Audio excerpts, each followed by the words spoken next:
Hello there, Itra here. Today we're going to be talking about those pesky ice plateaus and mining gas. How can we make them as efficient as possible and get the most out of the plateaus?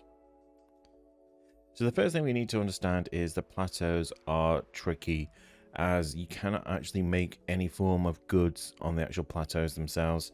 You're going to have to import all the goods in through the actual airships. And there is only going to be one place where you can actually offload and unload items, and that is through the Sky Trading Post.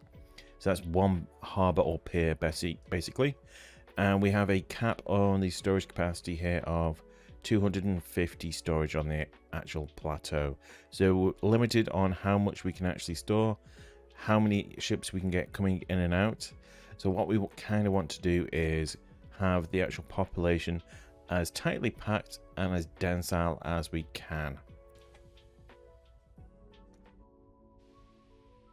Now, for actual population numbers, for having all of the gas mines being mined at the same time, we're going to need to have 4 gas stations down, and it takes 250 technicians to actually cover this. So for all of them up and running, we're going to need 1,000 technicians on the island. Now, as we say, because we don't have any production over here, we don't technically need any more. We need to just keep it as lean as possible. Otherwise, if we have hundreds of extra technicians on the island or plateau, that's hundreds of extra people we have to feed and keep sustained. So, going in regards to keeping everyone sustained, as we can see here, the technicians, to keep it nice and compact and dense as possible, we're going to want to try and fulfill as many of their requirements as we physically can, so we can get 20 people on here.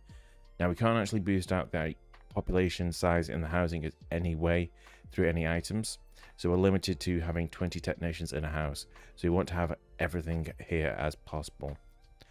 Now, the high consumption rate items that the people are going to be going through, we're going to be offsetting that with an Arctic Lodge, and the ones I use is the heated jacket, as it reduces the parka's consumption by 30% and also reduces Arctic flu chance by 50%.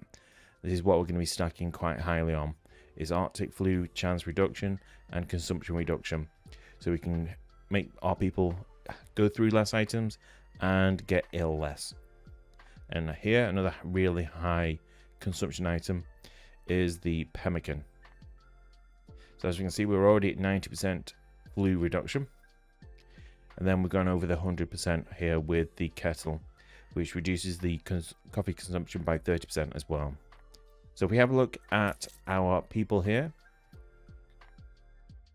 we have no chance of getting ill from Arctic flu at the moment, because we pushed past the limit of the Arctic flu chance with the items here. So we don't have to worry about these people getting cold unless we run out of keeping them comfortable on their heating and everything over here. But as long as we keep this maintained and we have these items in here, there's going to be no chance of Arctic flu in this population. And as you can see, we pretty much have everyone needed for the 1,000 population here covered by this one Arctic Lodge. Now, going back on to saying what we're talking about before in regards to having 1,000 technicians, what I probably recommend doing is building up a large area of population, getting everything fulfilled, because you'll need to try and push up the populations as high as possible over here, and then lean back, start deleting buildings once you have everyone fully upgrading all tiers of consumption available to make sure you have the maximum people available. The next thing we'll have a look at is boosting out production in the gas mines. Now, if we have a look at a regular gas mine here, actually, yeah, that's fine. We'll have a look at this one. As we can see here, we have 3 gas mines and we can't boost out working conditions, so we're at 300% productivity. And we have a uptick slightly on fire chance, and explosion chance is being counteracted by the fire station or the ranger station that's in proximity. Now, if we have a look at this one here, we have 4, which should mean 400%. However, we're at 640% productivity, as the only two items that you can get in game that will boost out the gas production is through the transmog through Nate, and that is the gritty gas extractor and the music box, which are going to boost productivity by 20% and 40%, and this one is going to give us extra zinc and copper as well. Now, with that extra boost to production, does that increase the chances of fire and explosions? Again, we only have the same number of ranger stations in range, which is just one. And if we have a look at incidents, again, we're still at exactly the same chance here. Now, because we've actually got the building away from the population over here, we've actually lost the fire chance because of surrounding buildings. Explosion chances is still the same. So what we can do to counteract that is stacking up to 4 ranger stations around the actual gas production center. As you can see here, 300%. And the explosion chance, because we have a cluster of ranger stations near them, has gone down to a double arrow down on the explosion chance. And we're at a downtick on the fire chance as well. Now, because the actual ranger stations only need access to a heating network, they don't actually contribute to actual requirements of population. You can put down as many as you can around here, and it's only going to affect your maintenance costs. They just need to have access to heating. Now, for the items, we're going to need to bring it in for the actual plateaus. Because we've built up the actual population and we've deleted all the buildings that is not required, the only requirements we need to get in is for the actual technicians. Now, what I would highly recommend doing is having a single airship transporting a single good, and have it take, because there is 4 slots in an airship and there's 4 plateaus. I recommend loading up on a single item in each airship and dropping off 50 at each of the ice plateaus. So for all the requirements, just have a single airship going around and dropping off.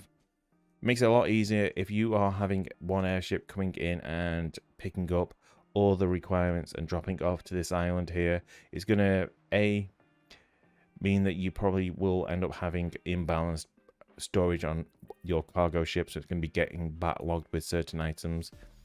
And also, you're going to have a lot of airships going in and out of the island, and if you have an airship trying to offload a full load of items here, it's going to take quite a while for it to actually make the harbor or the airport available, because it's going to sit here until it's fully unloaded, and we have a 5 ton of loading speed here. So in that time, while the ship is actually waiting to actually offload certain items, like it was going to be dropping off the parkers and the coffee, and the next one is picking up the actual gas, and it needs to load up on 200 tons, and you have your third airship just waiting to come and drop off the coal to keep everyone happy and all warm. You could run out of actual items in the actual island, so I'd recommend having smaller regular drop-offs of multiple ships dropping off one item at a time. So hopefully that will help you get and maintain your ice plateaus and maximize the production of your gas mines and reduce the number of chances of illness and explosions.